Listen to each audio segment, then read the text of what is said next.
Saya nak balas komen daripada Puan Rokia yang cakap saya pun dah beli 1 bungkus, lutut masih sakit.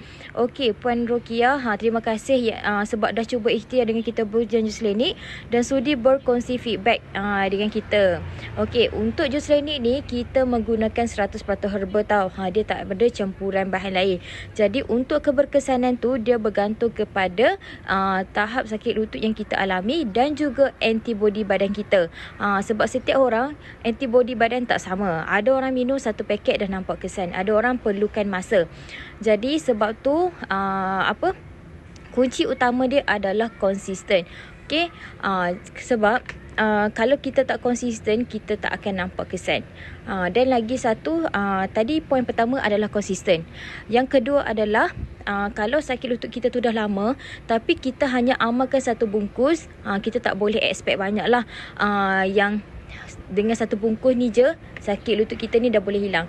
Cuba bayangkan kita dah sakit lutut ni 7-8 tahun. Tapi dengan minum 1 bungkus ni je, sakit lutut kita ni dah boleh hilang. Logik tak macam tu?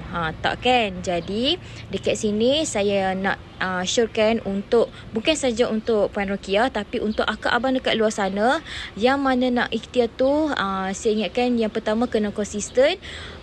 Yang pentingnya konsisten lah. Okay? Jadi untuk Puan Rokia boleh teruskan lagi minum dengan jus klinik ni. Okay? Cuba ikhtiar lagi. Jadi untuk nak dapatkan jus klinik ni, nak ikhtiar lagi dengan jus klinik ni, boleh dapatkan di beg kuning yang saya letakkan di bawah. Okey, dapatkan sekarang.